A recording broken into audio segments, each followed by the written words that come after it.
Hey, in today's video, I'm going to show you exactly how I make my commercial photography portfolio, why I do it the way I do, and then in a later video, I'm going to show you how to market this portfolio. Now, because of the sort of work I do, a lot of things inside the print or PDF portfolio are under embargo. So what I've done is I've removed all of my tear sheets just to save any worry in that sense, or the fact that I'm publishing it perhaps in a place it shouldn't be published.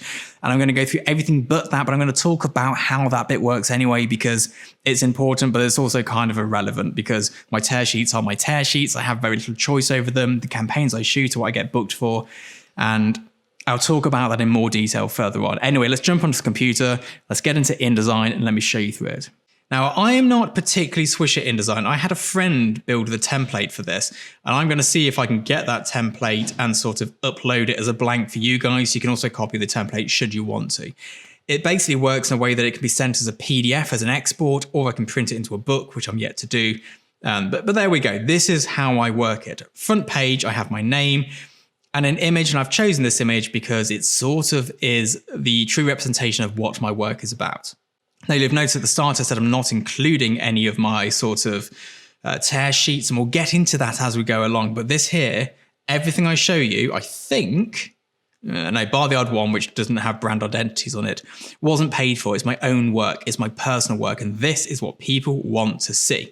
And I made the mistake of previously leading this portfolio with tear sheets. People don't care because your tear sheets are what you've been paid to shoot, and you've done it how you've been asked to do it. This is who you are. And the whole point of this is that when your agent takes this book into a meeting room and these people have seen 20 portfolios already, they remember you. And I'm Mr. Spaghetti Hoops with a Spanish surname. So let's move on. How do we make this work within InDesign? There we go. Oh, hang on. You can see I'm not good at InDesign. Now, these have all got slightly weird colors. I'll tell you what, let me jump into the PDF. That'll be much better for you. There we go. I'm going to try to remember not to show you the tear sheets at the end, but there we go. We'll cut it out if I forget. So we start off with a big double page spread. This here, we've got the sort of 3D shadowing going on. There's a lot of punch, there's a lot of pop, there's a lot of vibrancy. It's very clear already the type of food photographer I am. Everything is graphic. And you see here, I've chosen the green with the green. We've got the fresh and healthy with these are called Wotsits in the UK. They're called Cheetos or Cheezos or something in the US. I don't know. I really need to brush up on my US skills, but there we go. This is a full res version. I don't email out the full res version. This is for print. Don't send people massive files via email. It really annoys me when people do it to me. Send them a very low res one. Art buyers, creative directors, photography agents, they don't care about the image quality. When you send this over, they want to see who you are as a photographer because that is what they care about. So we've got some more graphic work here. It's hard, it's poppy, same sort of vibe. We've got the freshness, the brightness. I've got the lemons and the lemon squeezes next to the drink image. It sort of works because there's a connection there between the two of them. And this is really tough. A lot of good images can't go in here because there's nothing to marry them up with. Then into a double page spread. It's vibrant. It's sort of very 80s. It's very much my style of work. Mac and cheese, looking gloopy and gooey. And again, it's a double page spread. It's got that wow factor. My work works in this way very well. It prints way better than it appears on screen. And again, I've got this double up of gold bars here, one with a packet, one without. It shows a bit of a series. I don't really shoot series so much myself. I'm predominantly an individual image sort of person, but I try and get any doubles in there whenever I can. Then we go into the sandwich world. We've got that egg, which we shot on a recent test shoot, another sandwich. You see here, we've got the continuity, the British sandwich, the British bagel, the BLT, the sausage, bacon and sausages. It's all sort of much of a muchness in the UK. They're both breakfasty kind of options you might go for, so it works. And again, I've still not finished retouching these images fully, but for now, they're good enough. My opinion is this. Do it straight away. Don't wait until it's ready. Don't go, oh, I've got to wait until these images are perfect and they're ready and all the rest of it. Just crack on with it. Now, this image here, it prints really, really well, but often in my web version, I take it out because it doesn't appear that well on screens. It prints particularly well when you print it monstrously big at like an A0 sort of size, but there we go. It's very important to understand what does and doesn't work in various contexts. Here we've got some pasta shells. These are nice. We've got the two lollies in here. The two lollies, the cherry and then the lolly and the sort of combination of those two things. So it's a cherry flavored lollipop and it works as a 2-image spread, but personally the cherry one for me is my favorite image. Then we've got the eggs. That's the wrong version of the cherry image, I've just realized. Anyway, this happens all the time to me. We've got the eggs, and again, this is a series. We've got the whole egg and then the burst yolk. The burst yolk looks rubbish by itself, but when you put them side by side in a portfolio, it's a very useful bit of imagery. Then keeping the repetitive patterns going on here into the Smarties. And then here we've got British snacks. We've got the Bombay mix, which is really an Indian snack, but it's a very white person, British Indian snack over here. It's one of our many long-standing, slightly racist empire past eras, which kind of is embarrassing, but it's a lot of what I do is documentary work. Which I'm sort of deviating from a bit now. Like, yes, they're all graphically well designed and all the rest of it, and they've got that punch, but I am sort of documenting my world of food. This is all food I eat, or ate as a child. And I come from a council estate, so what we ate as children was very different to what we eat now as adults. But there we go. Anyway, we've got the gummy bears all lined up with more repetition. It's very clear at this stage who I am. You know, we've gone through this. We've gone, right, so he's doing repetitive stuff, punchy, poppy.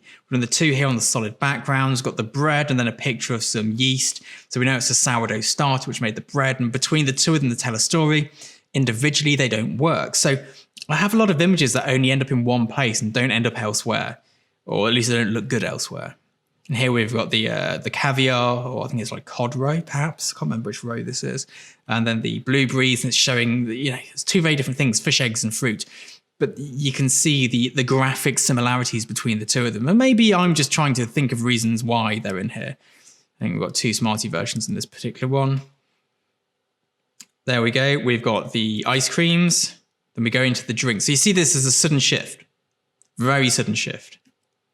Still some more drink work. Now I do a bit of drink work. I'm not a drinks photographer though. And here we've got a series. We've got these only work in conjunction with one another. A nice graphic coffee shot. We move over and we've got the coffee stains on the white paper. There's a cool little combination. Again here, the kind of work from a visual standpoint, and the backgrounds are similar and the mood's similar. I kind of like matching the burger shape to the pumpkins and squashes. There's something nice about that. It kind of works. I don't know why, but it does. And here, the cherries and the eggs kind of mirror each other. The backgrounds are, I think, actually the same backgrounds. But there we go. Got this nice detail shot of a jelly, and then we've got the nice cocktail on the side. But the olive in the cocktail and the cherry at the side, that's kind of the link. It's strenuous, but it's there. And here we've got some pudding side by side. This is very different to my first body of work at the start of the portfolio. And there's a good reason for that. The reason this exists at the bottom is because not everybody gets my style of work, which is fine. I understand that. People don't always like it. But then when they see this sort of stuff, this is more what they expect to see from a food photographer. So for some people, this is the deal breaker. And sometimes I'll flip the portfolio upside down depending on who I'm sending it to. There we go. We've got some octopus, mini octopus. Very old shot, but some people really like this one. It's not my cup of tea, but there we go. This is more my cup of tea. Shows going to do the big flat lays. Here's the beer garden shot. Bit more flat lay work. It's actually a commercial job, this one is, but you can't tell, so it stays in the web version. Oh, I went too far, then I've got to cut back again. Anyway, so this is my portfolio. Let's ping back up through this. Just do a quick overview. I've just noticed I've got the Smartie shot in twice. I've got to delete one version of that. That's annoying. That's embarrassing more than anything. But there we go. Okay, this is an older version. Now, beneath all of this personal work goes my tear sheets. My tear sheets, they're the clients I've shot for. So when you go to my website, there's a page now called Client List. Nobody cares about it. It's really disheartening sometimes. But nobody cares about your tear sheet. Nobody cares about that sort of stuff. Let me just head over to my website to show you. So here we go. We're going to we've got the portrait, the food one list. This is the graphic and the poppy stuff at the start. And I sort of organized my website to mirror this. There's different images here to on the actual website, but you get the gist. It's much of a muchness. And obviously you'll see different ones yet again over on Instagram, but there we go. We've got food 2.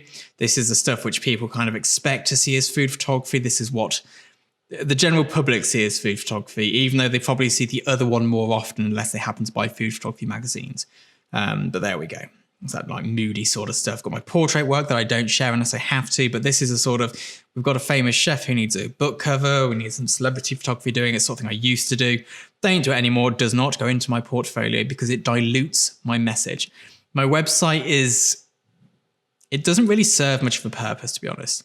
Then we've got my client list over here. And this I'll often put in the email that goes to people, which says, I've shot for Iceland, Papa John's, whoever it may be. my about section, which people actually read, which is bizarre. I always find that strange. And my contact page with my details, my agent's details, and the detail for you people to contact me on as well. Please don't contact me on my other one. My inboxes are absolutely mental, and I just skim straight past them because it's a bit of a firefighting exercise these days doing emails, but there we go. So that's why, and you'll see as well, there's no commercial work on here. There is no tear sheets on here. I don't feel the need to have them on here. People know who I am in my industry. People know who I am within the industry. The people who are booking me know that I've shot big jobs before because they've seen the jobs I've shot with my name by them in the past. But I do have them at the bottom of my portfolio, just not on my website. It dilutes my message. It detracts from my message. My message is that this is the photographer I am. Would you like me to shoot your work? And that I think is important. I think it's really important that people know who I am as a photographer. I can shoot anything, I can shoot a portrait, a headshot, a flat lay, whatever it may be, but this is what I specialize in. This is what I'm best at. I think it's really important to have that clear identity. So I hope that's been of use to you. If you have any questions about this, let me know below. If you want your own portfolio reviewing or some advice on it, there's a link below where you can book a session for that with me. They're kind of limited at the moment because my shoot schedule has just gone through the roof out of nowhere, but do book yourself on if there's any spaces left. I'll see you all next time. Bye-bye.